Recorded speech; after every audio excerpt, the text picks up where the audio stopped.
Hoy en Opina TV nos acompaña el doctor Daniel Porturas. Vamos a tratar temas de actualidad.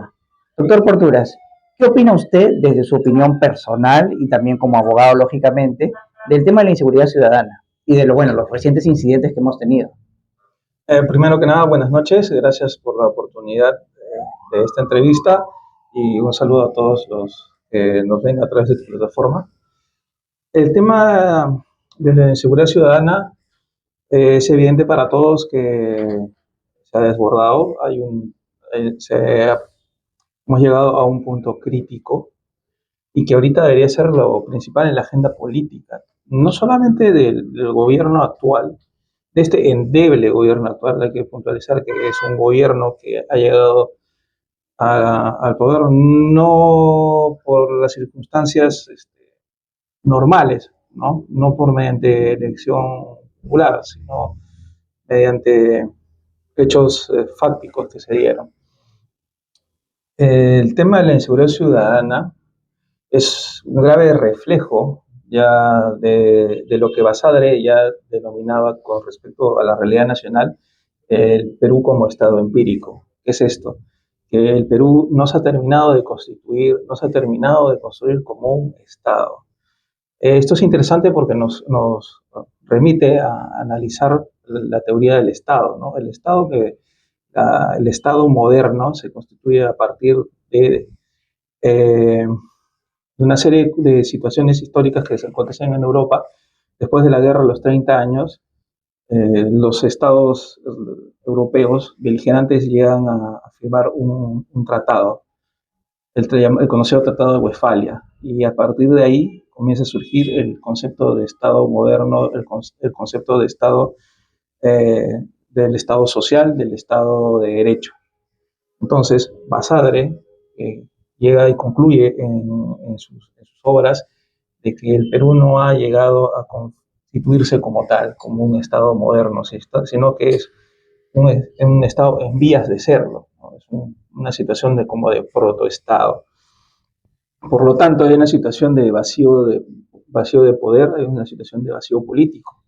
Y esto se corrobora con las teorías de Duverger, en su obra, por ejemplo, los partidos políticos, en el cual da un análisis y da una gran importancia a la ley de partidos y cómo los partidos se constituyen, se organizan, ya sea partidos de base, como era el Partido Aprista, o partidos de cuadro, como solía ser el Partido Popular Cristiano acá en el Perú. Dos ejemplos históricos de partidos políticos que lamentablemente en la actualidad no han continuado, no tienen la vigencia que tuvieron en un inicio. ¿Por qué lamentablemente? Porque son escuelas para formar políticos, son escuelas para formar estadistas, en teoría, ¿no? Actualmente, como podemos apreciar, la situación política nos arroja en que no existe partidos políticos. En realidad, yo considero que la política peruana está prácticamente privatizada. Son en realidad pequeñas empresas que se constituyen para lanzar un líder, entre comillas, y este líder lo que está buscando en realidad es impunidad para su gremio, para su círculo, para su argolla. No, llegan al poder y cambian las leyes y modifican las leyes a conveniencia, lo cual causa un vacío en el Estado, un vacío en el cual organizaciones, ya sea terroristas como en el pasado, o organizaciones de narcotraficantes, comienzan a llenar ese vacío de poder y de vacío político. Inclusive hemos visto pues que jueces y actores políticos son parte de estas organizaciones criminales. Eh, También tenemos que ver el tema de la violencia como también un síntoma, ¿no? La filósofa alemana Hannah Arendt hablaba con respecto de la violencia política como un reflejo justamente de que hay un desgobierno, por cuanto el poder es una transmisión, es un lenguaje. Entonces, cuando surgen estos alzamientos, cuando surgen estos actos de violencia de pequeños grupos políticos o en este caso de organizaciones criminales, es porque no están sujetos al poder del Estado. El Estado es pues el que monopoliza la fuerza, monopoliza eh, el poder político. Pero sin embargo, un Estado débil, un Estado empírico, es prácticamente suplantado, y ahora lo vemos tanto en el ámbito urbano, también en el rural, por estas organizaciones criminales. O sea, no es un secreto para todos que en la selva peruana los que gobiernan son los traficantes de oro, los traficantes de madera y el narcotráfico. Y gran parte de la responsabilidad es también de los medios de comunicación, y también tenemos que hacer una culpa de la ciudadanía, porque muy fácil nos olvidamos de los temas. Por ejemplo, en el tema del narcotráfico, o de repente ya nadie se acuerda de los derribos de avionetas ni las intersecciones de avionetas de narcotraficantes. Ahorita nadie está discutiendo sobre el sembrío de coca y la producción de coca, ¿no? De repente ya no es noticia el haber o no haber encontrado lanchas navegando en los ríos Amazonas llevando kilos de cocaína, ¿no? Se ha borrado de la noticia. Es que tenemos que asumir que tanto el Estado pues, es un sistema, y este sistema pues, tiene partes que están interconectadas y conforman una estructura, siguiendo la teoría de Luhmann. Entonces, cuando estas partes, estas estructuras, no obedecen al conjunto, pues hay una distorsión del sistema. En este caso, el sistema está siendo cual atacado por un virus, está siendo infectado, y ya vemos pues que inclusive han caído congresistas estando vinculados a la delincuencia, ¿no? Ya sea la minería ilegal, inclusive al narcotráfico, y hay otros tantos políticos que se sospecha de ser operadores de crimen organizado. Entonces vemos que no solamente tenemos un estado empírico, sino un estado empírico que está infectado, y no quise decirlo, pero está cangrenando la infección. Esa es mi opinión personal. ¿Y algunas medidas concretas que ustedes, igual desde su perspectiva personal, que podríamos implementar, digamos, en el corto plazo? Porque la gente quiere soluciones y de alguna manera tenemos que empezar con, es un sistema integral, yo lo comprendo, pero ¿qué recomendaría usted desde su perspectiva personal como soluciones concretas? A ver, sí, yo sé que por el momento eso sonado bastante teórico.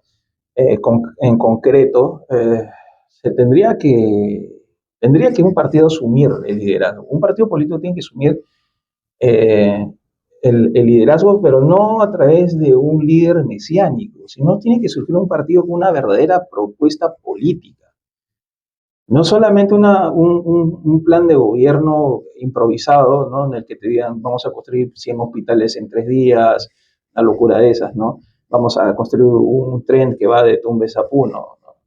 No, una verdadera propuesta política, una verdadera propuesta de organización del Estado, ¿no? Y de reforma de gobierno. Empecemos también con la reforma de la ley de partidos, justamente para que los partidos vuelvan a ser pues, semilleros de estadistas, para que ahí se forje la juventud en temas de política, pero no en la charlatanería, sino es que verdaderamente necesitamos gente que tenga instrucción, que sepa de filosofía, que sepa de ciencias políticas, que sepa de la constitución, que sepa del derecho en general.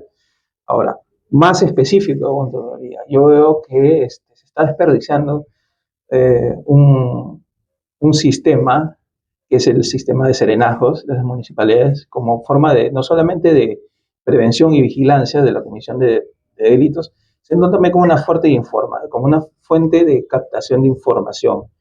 ¿A qué me refiero? A que el serenazgo debería estar dentro de un plan de operaciones estratégico del Ministerio del Interior, que necesita actuar, necesita un verdadero planteamiento estratégico, pero partiendo también desde la reforma al sistema de inteligencia.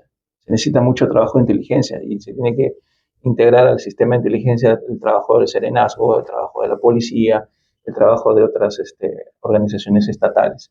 ¿Por qué digo el serenazgo? Porque el serenazgo debería ser profesionalizado, a mi criterio. Se debería permitir utilizar inclusive armas no letales, y debería homologarse el presupuesto del Serenajo para todos los distritos, sobre todo los del ámbito urbano, no solamente, en especial urbano, porque el área rural obedece a otra realidad.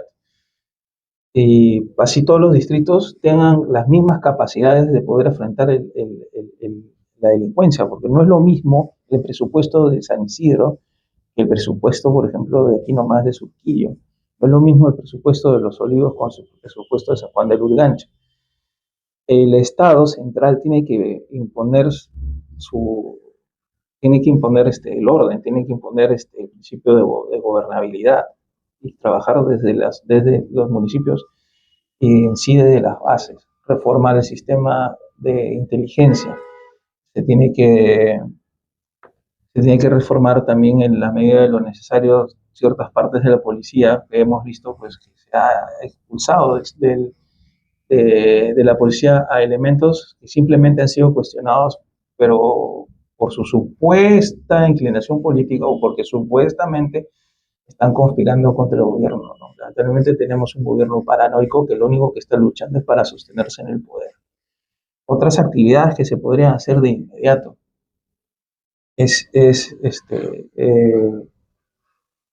reformar el INPE. No solamente construir cárceles, porque sí se necesita cárceles, pero construir no solamente más, sino mejorar todo el sistema carcelario. Las cárceles no pueden ser solamente una especie de, de, de cajón en el cual tú envías a todos estos delincuentes y te olvidas de ellos, sino es que también tiene que verse cómo reparar el daño que se está haciendo a la sociedad. O sea, yo creo que el que va y cumple una pena tiene que trabajar para pagar su deuda con la sociedad. No puede ser que entre al penal y de hecho que sí trabajan dentro del penal, pero trabajan para ellos. El dinero es para ellos. ¿Entiendes? O sea, hay una necesidad de reforma del sistema penitenciario y ponerlos en función del resarcir el daño que se hace a la sociedad. Eso en primer lugar. Segundo, que lamentablemente en los penales, como se ha visto tantas veces, tienen acceso a celulares y las bandas delincuenciales tienen todavía sus cabecillas operando desde las cárceles. Hay un problema grave dentro del sistema penitenciario que debería ser abordado de inmediato. Bueno, doctor Porturas, ha sido un placer hablar con usted. Su opinión ha sido muy valiosa, sus aportes interesantes y esperamos contar con usted en un siguiente programa de Opina TV. Gracias, muchísimas gracias por Opina TV, por darme esta oportunidad de dar mi opinión. Gracias. Gracias.